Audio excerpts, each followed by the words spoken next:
지난 주일 우리가 5번째 재앙까지 살펴보았어요. 한번 지금까지 들었던 것을 복습해 보면 이스라엘 요술사들이 흉내내지 못한 재앙은 어떤 재앙부터였죠? 이재앙, 셋째 이재앙부터였습니다. 그리고 하나님이 내 백성과 내 백성 사이를 구별하여서 재앙을 내리지, 고센 땅에 내리지 않은 그 재앙은 네 번째 파리재앙이죠. 파리재앙부터 하나님께서 내 백성과 내 백성을 구별하세요. 그래서 파리재앙으로 파라오의 궁과 그의 신하의 집과 이집트 온 땅이 황폐했지만 이스라엘 자손이 거주하는 고센 땅에는 피해가 없었습니다. 그리고 생명에 직접적인 해를 가하는 재앙은 5째 돌림병 재앙부터예요. 이때 가축이 죽임을 당합니다. 그런데 하나님 이때도 이스라엘의 가축과 이집트의 가축을 구별하세요. 그래서 이스라엘의 가축이 하나도 죽임을 당하지 않게 됩니다. 그 말을 듣고 파라오가 이걸 확인하기 위해 사람을 보내서 확인합니다. 그랬더니 보니까 이스라엘의 가축은 죽지 않은 것을 확인하죠. 그런데 파라오는 이를 확인하고도 마음이 완강하여 이스라엘 자손을 보내지 않게 됩니다. 요한복음 20장에 보면 예수님이 부활하신 후의 이야기가 기록되어 있어요. 안식 후 첫날 저녁에 제자들이 예수님을 잡아 죽인 사람들이 자신들도 해할까 봐 두려움 가운데 모인 곳에 문을 꼭 닫고 두려움에 떨고 있었습니다. 그때 부활하신 예수님이 제자들을 찾아오셨죠. 예수님은 그들에게 못 박힌 손과 찔린 옆구리를 보여주셨어요. 제자들은 그 흔적을 보고 예수님의 부활하심을 믿고 기뻐했습니다. 그런데 그 자리에 누가 없었습니까? 12제자 중에 하나인 도마가 그 자리에 없었어요. 다른 제자들이 도마에게 예수님이 부활하셨다, 예수님을 만났다 라고 말했지만 도마는 내가 내 손가락을 그 못자국에 넣어보고 내 손을 창자국의 옆구리에 넣어보기 전에는 믿지 못한다 라고 말하죠. 그리고 8일 후에 도마도 같이 있던 제자들이 모여있는 그 자리에 예수님이 다시 제자들을 찾아오셨습니다. 그리고 그 자리에서 예수님은 도마에게 내 손가락을 내밀어 내 손을 만져보고 내 손을 내밀어 내 옆구리에 넣어보라. 그러면서 뭐라고 말씀하세요? 믿음 없는 자가 되지 말고 믿는 자가 되라 라고 말씀합니다. 이에 도마는 예수님을 향해 나의 주님, 나의 하나님이라는 위대한 고백을 하게 됩니다. 의심할 수 있죠. 도마처럼 내가 직접 확인하지 않고 믿지 못한다 말할 수 있습니다. 내가 본 것만 믿겠다라고 말할 수 있어요. 그런데 파라오는 확인했습니다. 봤어요. 그럼에도 불구하고 믿지 않았습니다. 파라오는 확인하고도 여전히 마음이 완강하여 백성을 보내지 않았어요. 그래서 6째 재앙이 시작됩니다. 6째 재앙은 사전 예고 없이 모세가 파라오 앞에서 화덕의 재를 하늘에 날림으로 시작돼요. 이 셋째 재앙 때 아론이 지팡이를 들고 땅에 티끌을 튀니까 그 티끌이 이가 되어서 사람과 가축에 붙었던 것처럼 모세가 6번째 재앙에 그 재를 하늘에 날리니까 사람과 짐승에게 붙어서 악성 종기가 생겼죠. 둥큼 아주 작은 양의 그 재를 하늘에 날리니까 끊임없이 이것들이 불어나서 사람과 짐승에게 붙어서 악성 종기가 되었다라고 말합니다. 적은 양의 재가 이집트 사람들에게 붙어서 악성 종기가 되었다는 것은 이 재앙이 하나님의 초자연적인 재앙이다, 하나님의 초자연적인 역사다라는 것을 보여줍니다. 마치 한 어린아이가 보리떡 5개와 물고기 2마리로 예수님께 드렸을 때 예수님의 손에서 그것이 끊임없이 불어나서 5,000명이 먹고 12바구니를 남겼던 것처럼 모세가 하늘을 향해 날린 그 화덕의 재가 끊임없이 불어나서 이스라엘 사람들과 짐승에게 악성 종기가 되었습니다. 이 악성 종기로 번역된 히브리어는 피부가 마치 불에 댄 것처럼 벌겋게 부풀어 오르고 물집이 생기면서 고열과 함께 가려움증, 진물, 고물이 그리고 고름이 흘러내리는 악성 피부병을 뜻합니다. 이집트인들에게 이 악성 종기는 고치기 힘든, 치료하기 힘든 불치병과 같은 공포의 대상이었어요. 이를 알 수 있는 구절이 신명기 28장 27절입니다. 신명기 28장은 복과 저주의 장으로 유명해요. 보면 여기 이렇게 기록되어 있습니다. 네. 여호와께서 애굽의 종기와 치질과 괴혈병과 피부병으로 너를 치시리니 내가 치유받지 못할 것이며. 그러니까 모세가 이스라엘 백성들이 불순종할 때 받는 저주를 쭉 얘기하는데 그 중 하나가 뭐냐면 이집트의 종기와 치질과 괴혈병과 피부병을 이야기합니다. 이집트의 대표적인 저주가 종기와 피부병일 정도로 이집트인들에게는 악성 종기가 치명적인 재앙이었어요. 이집트인들은 이 악성 종기가 생기면 질병의 수호신 타이폰이나 의술의 신 이모텝을 찾았습니다. 그러나 타이폰과 이모텝이 악성 종기를 치유하지 못합니다.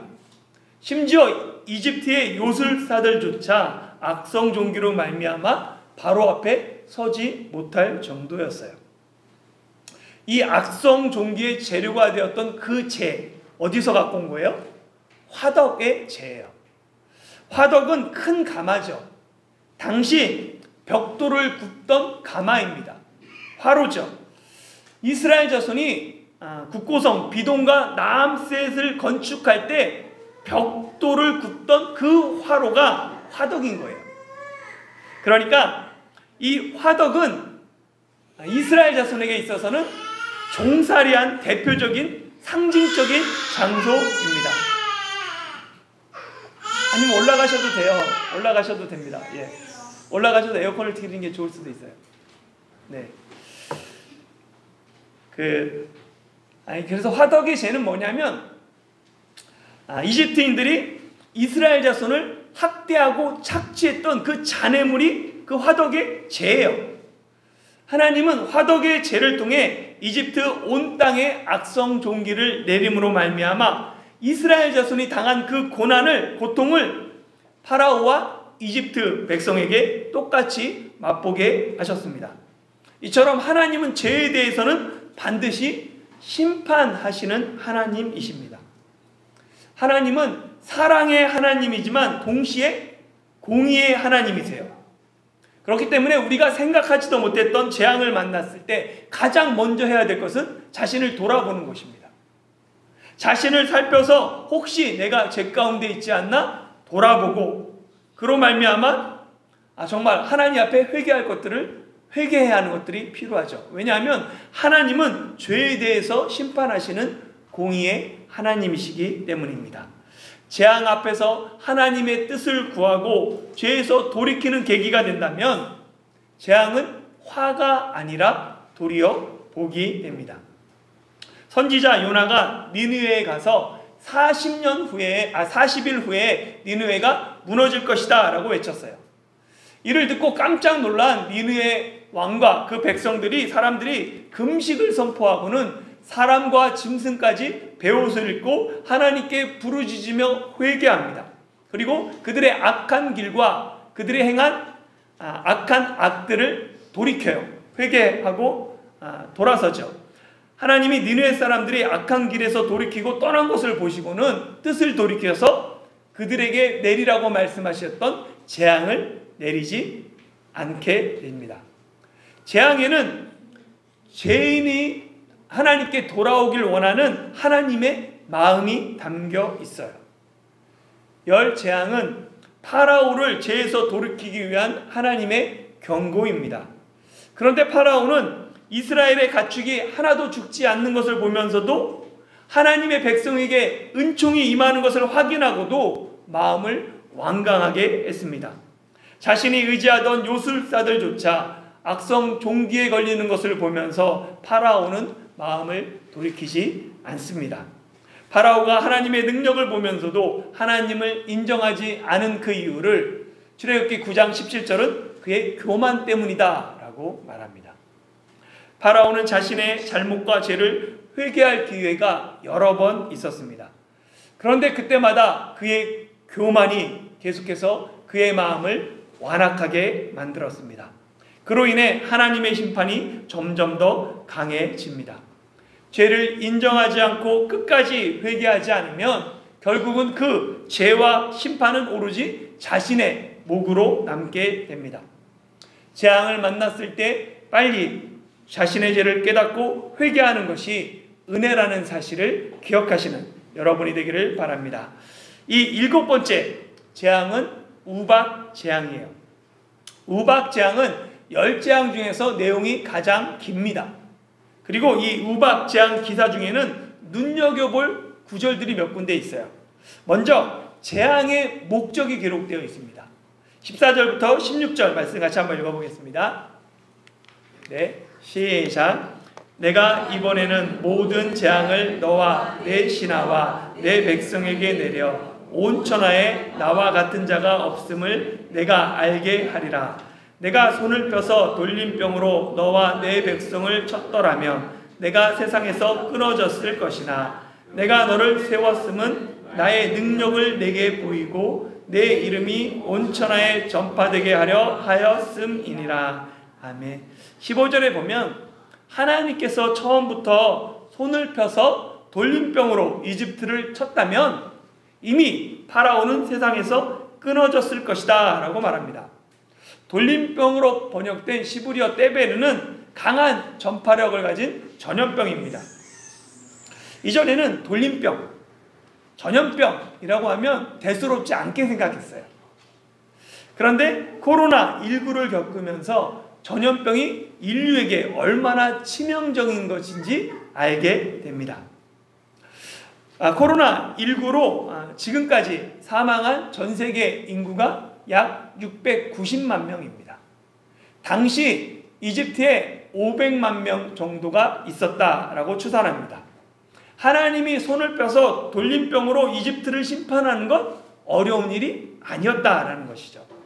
그런데 하나님은 쉬운 길을 놔두고 번거롭고 복잡한 재앙의 강도를 조금씩 높이십니다. 그 이유가 무엇 때문이냐면 14절에 보니까 온 천하에 여호와와 같은 자가 없음을 파라오로 알게 하기 위함이다 라고 이야기합니다. 하나님이 파라오를 세우셨어요. 하나님이 왜 파라오를 세우셨냐면 파라오가 하나님의 능력을 보이는 수단이기 때문입니다. 왜 하나님의 능력을 파라오에게 보이시냐면 하나님의 이름이 온 천하에 전파되게 하기 위함이다 라고 이야기합니다. 하나님은 단번에 파라오를 쳐서 세상에서 끊어지게 할 수 있는 능력의 하나님이십니다. 그런데도 파라오를 세우시고 계속해서 파라오에게 하나님의 능력을 보이신 것은 여호와의 이름을 온 천하에 전파하기 위한 그 목적 때문입니다. 파라오에게 보이신 하나님의 능력이 바로 10재앙이에요. 재앙은 하나님의 이름을 온 천하에 전파하기 위한 목적이 있습니다. 하나님은 10재앙을 통해 파라오가 회개하고 돌아오길 원하셨습니다. 그러나 파라오가 끝까지 회개하지 않자 하나님은 그 파라오의 악함, 완악함을 구속사를 위한 도구로 사용하세요. 하나님은 파라오를 구속사의 반면교사로 삼으십니다. 반면교사는 사람이나 사물의 부정적인 면을 통하여서 깨달음과 가르침을 주는 것을 말하죠. 그러니까 파라오를 통해서 그 악함이 구속사로 어떻게 쓰여졌는지 이야기하는 거죠. 사도 바울은 로마서 9장에서 하나님의 주권을 이야기하면서 이 출애굽기 9장 16절을 인용합니다. 보면 이렇게 기록되어 있어요. 성경이 바로에게 이르시되 내가 이 일을 위하여 너를 세웠으니 곧 너로 말미암아 내 능력을 보이고 내 이름이 온 땅에 전파되게 하려 함이라 하셨으니 그런즉 하나님께서 하고자 하시는 자를 긍휼히 여기시고 하고자 하시는 자를 완악하게 하시느니라. 아멘.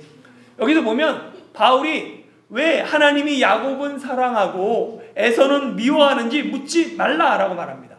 왜냐하면 하나님은 창조주가 되시고 우리는 피조물이기 때문입니다. 하나님은 주권을 가진 하나님이세요.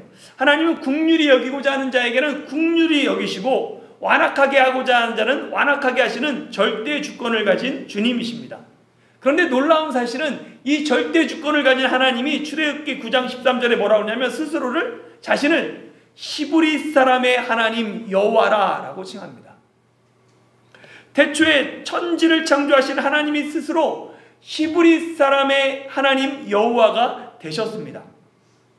이스라엘 자손에게, 히브리인들에게 창조주가 나의 하나님, 우리의 하나님이 되셨다는 것은 자랑이며 자긍심입니다. 그러나 파라오와 그의 백성에게 히브리 사람의 하나님, 그것으로 한정된 여호와는 변변치 않은 히브리 민족의 그저 그런 신일 뿐입니다. 전능의 하나님은 여호와가 누구냐? 여호와를 알지 못한다고 조롱하는 이집트 사람들뿐만 아니라 하나님을 모르는 천하 모든 사람들에게 모든 재앙을 통해 여호와가 천하에 이와 같은 분이 없는 분이다 라는 것을 알리고자 하셨습니다. 하나님을 온 천하에 알리는 도구가 바로 파라오에게 임한 재앙입니다. 파라오의 교만, 완악함이 파라오와 그의 신하와 이집트 백성에게 여호와가 온 천하의 유일한 참 하나님이심을 알게 하는 도구가 되었습니다. 온 천하에 전파되길 원하셨던 그 하나님의 이름이 빌립보서 2장 9절에 모든 이름 위에 뛰어난 이름, 바로 예수 그리스도이십니다. 출애굽기의 모든 재앙은 하나님의 이름을 온 천하에 전파하기 위함이고, 이는 궁극적으로 오실 메시아인 예수 그리스도의 예표가 됩니다. 또 하나 우박 재앙에서 눈여겨볼 점은 하나님이 특별히 우박 재앙을 예고하시고 미리 피할 길을 말씀하셨다는 점이에요. 19절 말씀 같이 한번 읽어보겠습니다. 네, 시작. 이제 사람을 보내어 내 가축과 내 들에 있는 것을 다 먹으라. 사람이나 짐승이나 무릇 들에 있어서 집에 돌아오지 않는 것들에게는 우박이 그 위에 내리니니 그것들이 죽으리라 하셨다 하라 하시니라. 아멘. 지금까지 앞에 6재앙은 하나님이 특별히 대비책을 알려주시지 않았습니다. 그런데 하나님은 우박재앙에서 가축과 들에 있는 것들을 다 집에 모아들여라 라고 대비책을 알려주십니다. 왜냐하면 우박재앙은 이로 말미암아 사람이 죽을 수 있기 때문입니다. 아무것도 모르다가 그냥 들에 있다가 갑자기 쏟아진 우박으로 말미암아 사람이 죽을 수도 있기 때문에 하나님이 피할 길을 예비해 주셨습니다. 하박국 선지자가 하나님을 향하여 진노 중에도 긍휼을 잊지 말라고 기도했던 것처럼 하나님은 진노 중에도 긍휼을 베푸시는 하나님이십니다. 인간은 누구나 하나님의 심판을 피할 수 없어요. 그런데 야고보서는 놀랍게도 이렇게 얘기합니다. 긍휼은 심판을 이기고 자랑한다 라고 말해요. 심판에서 승리하는 비결이 하나님의 긍휼에 달려 있어요. 우리는 심판을 피할 수 없어요. 그런데 그 심판을 어떻게 이기냐면 하나님의 긍휼이 심판을 이깁니다. 내가 심판이 아닌 하나님의 긍휼에 참여하는 방법이 있어요. 그게 뭐냐면 바로 20절과 21절에 나와 있습니다. 같이 한번 읽어볼까요? 시작. 바로의 신하 중에 여호와의 말씀을 두려워하는 자들은 그 종들과 가축을 집으로 피하여 들였으나 여호와의 말씀을 마음에 두지 아니하는 사람은 그의 종들과 가축을 들에 그대로 두었더라. 아멘. 하나님의 긍휼을 잊기 위해서는, 심판을 피하기 위해서는 하나님의 말씀을 두려워해야 합니다. 이 두려워한다라는 이 단어가 하나님과 관련해서 사용될 때는 경외한다, 전인적인 경외심을 뜻해요. 하나님의 말씀은 항상 사람들에게 둘 중 하나를 선택하게 합니다. 말씀을 두려워하든지 말씀을 마음에 두지 않든지, 말씀에 반응하든지 말씀을 무시하든지, 말씀 앞에 내 마음이 부드럽게 되든지 마음을 완악하게 하든지. 그래서 결론적으로 말씀에 순종하든지 불순종하든지 언제나 둘 중 하나입니다. 하나님의 말씀을 두려워하며 그 말씀에 순종한 사람은 구원을 받습니다. 그러나 하나님의 말씀을 마음에 두지 않고 그 말씀에 불순종한 사람은 멸망합니다. 하나님의 말씀에 순종해서 종들과 가축을 지배드린 사람들은 구원받았습니다. 그러나 하나님의 경고를 무시하고 종들과 가축을 들에 그대로 둔 사람은 멸망했습니다. 하나님은 내 백성과 내 백성을 구별하시기에 누구에게 속했는지가 중요해요. 그런데 하나님은 내 백성이 아니라도 그냥 내버려 두시지 않습니다. 우박재앙에서 구원받은 사람들도 멸망받은 사람도 모두 파라오의 백성이에요. 파라오의 백성들은 모두 멸망받아야 하는 것이 아닙니다. 그들 중에도 구원받는 사람이 있습니다. 우리가 어디에 속했는지는 매우 중요해요. 그러나 하나님의 말씀에 어떻게 반응했는지는 더 중요합니다. 파라오에게 속했어도 하나님의 말씀을 두려워하며 그 말씀에 순종한 사람은 구원을 받습니다. 이집트인이라고 다 멸망하는 것이 아니에요. 이집트인이라도 하나님의 말씀에 순종하면 재앙을 피합니다. 마찬가지로 이스라엘 사람이라고 다 구원받는 것이 아닙니다. 이스라엘 사람이라도 어린 양의 피를 집 문설주와 임방에 바르지 않으면 구원받지 못합니다. 이스라엘 사람이냐 이집트 사람이냐가 중요한 것이 아닙니다. 하나님의 말씀에 순종하느냐 불순종하느냐가 중요합니다. 구원은 하나님의 말씀에 내가 어떻게 반응하고 응답하느냐에 따라 결정되기 때문입니다. 하나님은 이스라엘 자손과 이집트 백성을 구별하셨습니다. 하나님은 내 백성 이스라엘은 구원하시지만 파라오의 백성은 심판하십니다. 그런데 하나님은 심판받아야 마땅할 이집트 백성 중에서도 하나님의 말씀을 두려워하는 자들과 말씀을 마음에 두지 않는 사람들을 다시 구별하십니다. 왜냐하면 하나님은 한 사람이라도 더 구원하기 원하고 그들이 구원받기 원하시기 때문입니다. 그래서 인명피해가 예상되는 우박재앙에서 살 길을 예고하셨습니다. 하나님이 예비하신 살 길은 하나님의 말씀을 믿고 그 말씀에 순종하는 것입니다. 다른 길이 없습니다. 믿고 순종하는 사람은 구원받고 믿지 않고 불순종하는 사람에겐 멸망뿐입니다. 믿음과 순종은 뗄래야 뗄 수 없는 관계예요. 믿으면 순종합니다. 순종하지 않는 이유는 믿지 않기 때문이에요. 성경은 믿음과 순종을 하나로 봅니다. 요한복음 3장 36절에 보면 아들을 믿는 자에게는 영생이 있고 아들에게 순종하지 아니하는 자는 영생을 보지 못하고 도리어 하나님의 진노가 그 위에 머물러 있느니라 라고 기록되어 있죠. 이 말씀에 보면 믿는 자와 순종하지 아니하는 자가 대조를 이룹니다. 아들을 믿는 자는 영생이 있어요. 그러나 아들에게 순종하지 아니하는 자는 영생을 보지 못하고 영생이 없고 하나님의 진노, 멸망, 심판이 있습니다.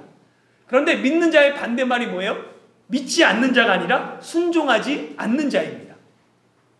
요한복음은 의도적으로 아들을 믿는 자와 아들에게 순종하는 자를 같은 의미로 사용하고 있는 거예요. 일부러 대조시키면서 믿는 자가 바로 순종하는 자다라는 것을 강조합니다. 믿음은 반드시 순종으로 나타나기 때문입니다. 믿음이 순종으로 나타나는 것과 같이 회개 역시 변화된 삶으로 나타나야 해요. 그런데 파라오의 회개는 단지 말로만 끝났습니다. 27절 28절 같이 한번 읽어볼까요? 시작. 바로가 사람을 보내어 모세와 아론을 불러 그들에게 이르되 이번은 내가 범죄하였노라. 여호와는 의로우시고 나와 내 백성은 악하도다. 여호와께 구하여 이 우레소리와 우박을 그만 그치게 하라. 내가 너희를 보내리니 너희가 다시는 머물지 아니하리라. 아멘. 파라오는 개구리 재앙과 파리 재앙 때도 사람을 보내서 모세와 아론을 불렀습니다. 그러나 그때 파라오는 자신의 잘못을 인정하기 위해 부른 것이 아니었죠. 그냥 자신의 요구사항만 모세와 아론에게 이야기했습니다. 그런데 우박 재앙으로 인명피해가 발생하자 파라오가 처음으로 자기 잘못을 인정합니다. 이번은 내가 범죄하였도다. 여호와는 의로우시고 나와 내 백성은 악하도다. 파라오의 말은 정말 그럴듯합니다. 그러나 파라오의 고백은 재앙을 그치게 할 목적의 거짓 고백이죠. 파라오의 회개는 진정한 회개가 아닙니다. 파라오는 말로는 내가 죄를 범했다, 보내겠다 라고 말하지만 이후 파라오의 행동과 태도는 전혀 변화가 없었습니다. 34절을 보면 파라오가 비와 우박과 우레소리가 그친 것을 보고 다시 범죄하여 마음을 완악하게 했다라고 말합니다. 회개는 말로만 하는 것이 아니라 반드시 삶의 변화가 뒤따라야 합니다.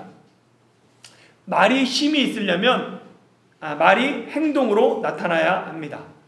말하다에 해당하는 시브리어 다바르라고 말씀드렸어요. 이 말은 그냥 말과 그리고 행동이 분리되는 게 아니라 하나를 의미하는 단어입니다. 하나님이 빛이 있으라 말씀하시니까 이르시되 빛이 있었어요. 그러니까 말에는 그 능력이 나타나고 그대로 이루어집니다. 이게 다바르예요. 하나님 말씀하시면 그대로 실행되는 것, 말과 행동이 변하지 않고 분리되지 않는 언행일치가 다바르입니다. 그런데 파라오는 다바르와 전혀 다른 언행 불일치를 보입니다. 말로는 내가 잘못했다, 내가 악하다, 너희를 보내겠다 라고 말하지만 재앙이 그치니까 언제 그랬냐는 듯이 다시 범죄합니다. 파라오의 완악함은 이스라엘 자손의 출애굽 후에도 끝까지 군대를 이끌고 추격하는 모습으로 나타납니다. 파라오는 끝까지 완악한 마음을 돌이키지 않았습니다. 문제는 파라오가 아니에요. 문제는 모세입니다. 파라오의 거짓 고백과 거짓 약속, 계속되는 이 거짓에 모세가 또다시 속아주고 있기 때문에 그렇습니다. 29절 30절에 보면 이렇게 기록되어 있어요. 모세가 그에게 이르되 내가 성에서 나가서 곧 내 손을 여호와를 향하여 펴리니 그리하면 우박소리가 그치고 우레소리가 그치고 우박이 다시 있지 아니할지라.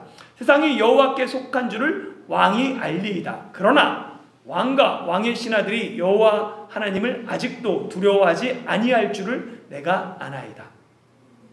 모세는 파라오의 회개가 거짓이라는 것을 알면서도 파라오의 요구를 들어줍니다.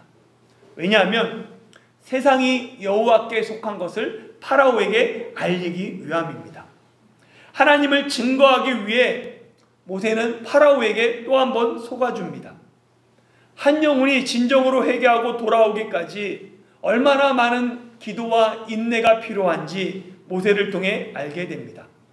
영혼의 소중함을 누구보다도 잘 알았던 모세였기에 이스라엘 자손이 금송아지로 큰 죄를 범했을 때 자기 이름을 생명책에서 지워달라고 하면서까지 이스라엘 백성의 죄를 사하여달라고 하나님께 기도할 수 있었습니다. 한 영혼을 위해 끝까지 포기하지 않고 때로는 속아주는 모세의 마음이 바로 하나님 아버지의 마음입니다. 사랑하는 성도 여러분, 하나님은 공의의 하나님이시면서 또한 사랑의 하나님이십니다.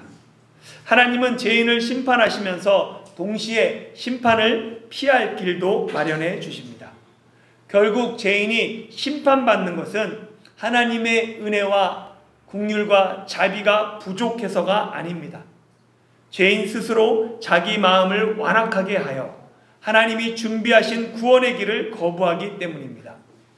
영혼 구원이 힘들고 어렵지만 끝까지 포기하지 말고 여호와의 이름이 온 천하에 전파되는 일에 힘쓰는 저와 여러분이 되시길 예수님의 이름으로 축원합니다.